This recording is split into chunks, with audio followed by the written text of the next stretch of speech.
త్వరలో ఇండియా నుంచి WhatsApp out. ఇష్టం వచ్చినట్టు నిబంధనలు పెడితే వెళ్లిపోతాం. కేంద్రానికి మెటా హెచ్చరిక. కేంద్రం ఐటీ చట్టాల పేరుతో తమ యూజర్స్ పర్సనల్ ఇన్ఫర్మేషన్ అడుగుతోందంటూ ఆరోపణలు చేస్తుంది మెటా. ఇలా అయితే తాము భారత్లో సేవలు నిలిపివేస్తామని హెచ్చరిస్తోంది. కొత్త ఐటీ చట్టం నిబంధనలు 2021లోని 4(2) సెక్షన్ చట్టబద్ధతను సవాల్ చేస్తూ వాట్సాప్, ఫేస్బుక్ సంస్థలు దాఖలు చేసిన పిటిషన్పై ఢిల్లీ హైకోర్టు విచారణ సందర్భంగా వాట్సాప్ ఈ వ్యాఖ్యలు చేసింది. తమ ప్లాట్ఫామ్లో ఇద్దరు యూజర్స్ చేసుకునే మెసేజ్లకు ఉన్న ఎన్క్రిప్షన్ విధానాన్ని తొలగించాలని బలవంతం చేస్తే తాము భారత్లో సేవలను నిలిపివేస్తామని హెచ్చరించింది. ఐటీ నిబంధనల్లోని 4(2) సెక్షన్ భావ ప్రకటన స్వేచ్ఛకు, వ్యక్తిగత గోప్యత హక్కుకు భంగం కలిగిస్తుందని ఆరోపించింది. ముఖ్యంగా మెసేజ్ క్రియేటర్ వివరాలను బహిర్గతం చేసే విధానానికి సంబంధించిన నిబంధనను సవరించాలని డిమాండ్ చేసింది వాట్సాప్ సంస్థ.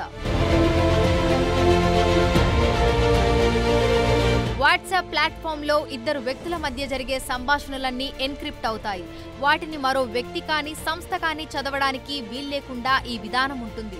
అయితే వాట్సాప్ గ్రూపుల్లో ఫార్వర్డెడ్ మెసేజ్లకు సంబంధించి ట్రెజబిలిటీ విధానంపై కూడా కేంద్రానికి, వాట్సాప్కి మధ్య కేసులు నడుస్తున్నాయి.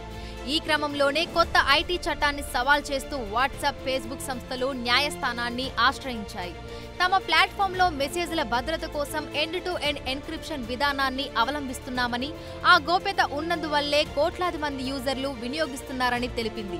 ఇప్పుడు తాము కొత్త నిబంధనలతో ఎన్క్రిప్షన్ కు బ్రేక్ చేయాల్సి ఉంటుందన్న వాట్సాప్, ఇక అది తప్పనిసరి అయితే తామే భారత్ నుంచి వెళ్లిపోవడానికే సిద్ధమని పేర్కొంది.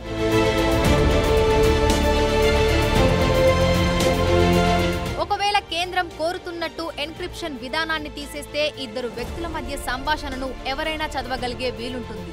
అలానే వాట్సాప్ గ్రూపులలో ఫార్వర్డెడ్ మెసేజ్లను మొదట ఎవరు సృష్టించారో ఈజీగా కనిపెట్టేయొచ్చు.